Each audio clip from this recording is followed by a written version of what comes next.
Free speech is alive and well on today's News Talk, The Pulse.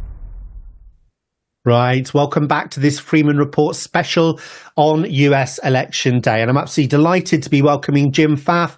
He US Conservative Caucus. Welcome back to the Freeman Report, Jim. Thanks for having me on, James. Glad to be here.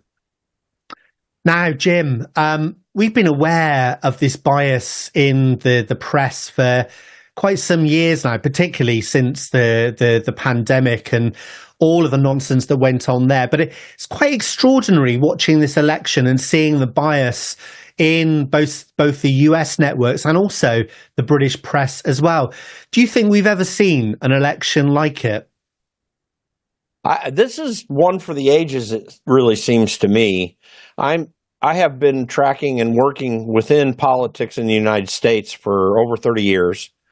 And I have to say, I've never seen anything like it on the media end. Of course, we did see something like it when Donald Trump ran as a candidate in 2016 and 20. But what we are living in and witnessing right now is the corruption of the media into something of a censorship guild. We know that from the Twitter files. We know that even the Facebook files, there was a Missouri case that brought out some of their information. The federal government is actually, in the United States, has actually been involved here. And of course, UK being a Five Eyes nation, there is some cooperation in that regard too. And you've experienced, we've always had kind of a biased media. You've kind of experienced that government media thing more than Americans have. But I think we're seeing the conjunction of that in this situation in what I believe is a very destructive way and may be destroyed after this election, depending on the result. Yeah, I mean, amen to that. I mean, do you think that Americans are starting to see through this? Because some of the things that we've seen on the US networks are absolutely ridiculous, like CNN showing scenes of the Hitler conference that they did at Madison Square Garden last century and comparing Trump to that. And then, of course, you know, these outright lies that they keep on telling on the networks, like, for example, that Trump said that Dick Cheney's daughter should face a firing squad. If you actually watch the clip, the full clip, it's absolute nonsense. Are Americans starting to see through this now?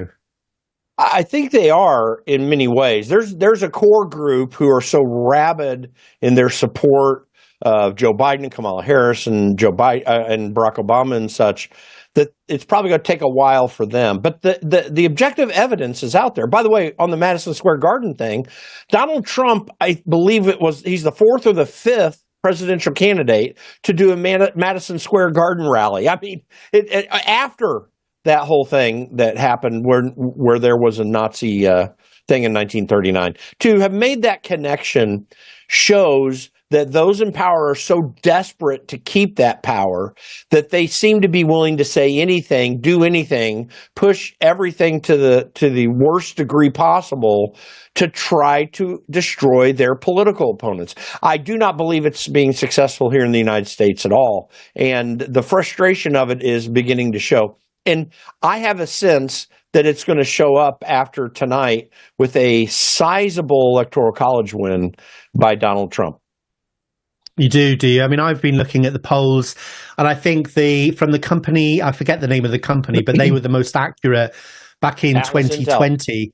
Yeah, and they're showing a clear lead for Trump in all of the swing states, aren't they? Yes, and on balance, all of those polls are within the margin of error. But I've learned through the years that margin of error polls, particularly when you have a whole range of them in various different localities that are looking at the same race and the same people, and you have that consistency where they have him up 1 or 2 points in every major battleground state, that tells you that something is happening. But even more than that, on the ground, there are some subjective data that we have to take into consideration as well. And his messaging and what he's saying in his events, the fact that his events are still far larger, by far much larger than Kamala Harris's, and that her whole pitch is we've got momentum, and by the way, I'm going to raise taxes on the rich, and I'm going to give away a lot of money so you can buy a house. That's just not a clear messaging. So there are other more subjective reasons that we can say that Donald Trump is really in the driver's seat. Yeah. What most excites you about a second term for Trump? Well, what really gets to someone like me, having been trudging through American politics for as long as I have, at really every level, it's really interesting, this Elon Musk connection with Donald Trump and the Department of Government Efficiency, which he interestingly called Doge. I just love that. It's very funny. But what he brought into play here recently, and I don't know how familiar folks in the UK are with Ron Paul, but Ron Paul is a very libertarian-minded former congressman who stirs up and actually had a very big movement in 2008 when he attempted to run for president as a Republican. And this is a guy who is for peace. He's for staying out of wars, but most importantly, bringing American spending and government back to constitutional levels. He's an inspiration to a lot of young people, even though he's in his late 80s. And so that connection just recently started to happen. I think that's the most interesting thing to me, because we've got various departments in the United States government that really are unconstitutional and frankly superfluous. And Donald Trump did something amazing in his first term, which was to reduce government regulation.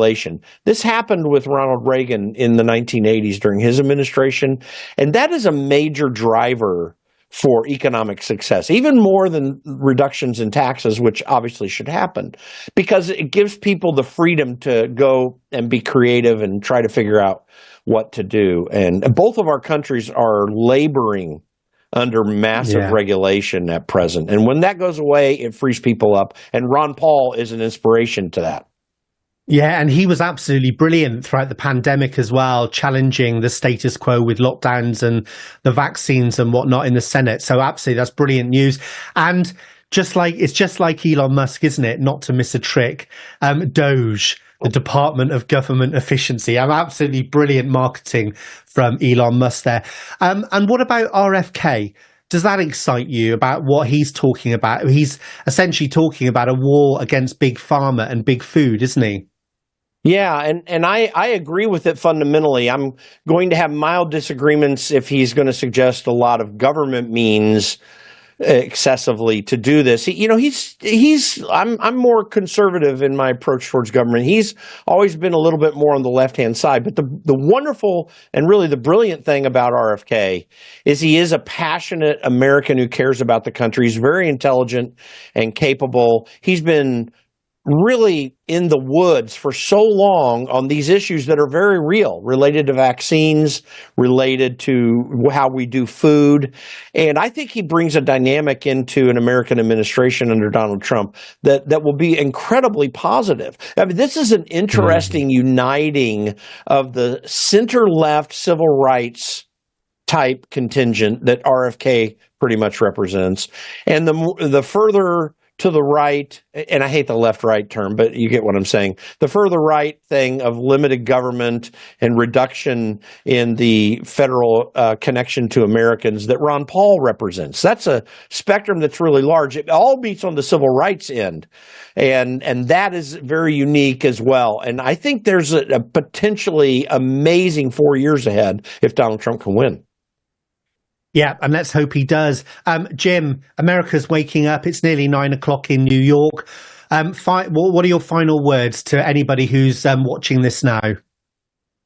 Well, I think keep an eye on what happens here. If we have a large enough win for Donald Trump, I think it has massively positive impact all across the world, because we've been on a path up to this point with radical leftists in the American government combining with that radical left ideology everywhere across the world. So I talk to people on every continent almost that are friends of mine who are very concerned about what we're doing. I think there's a reason to be very positive if Donald Trump comes on the scene, because you're going to see a better security and a better focus than we've had from American government for a long time now.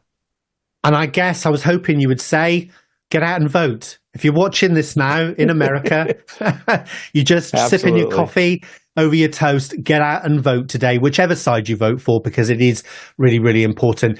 Jim Pfaff, President of the Conservative Caucus, thank you so much for coming back on the Freeman Report. Thank you. Always glad to be on, James. Thanks for having me.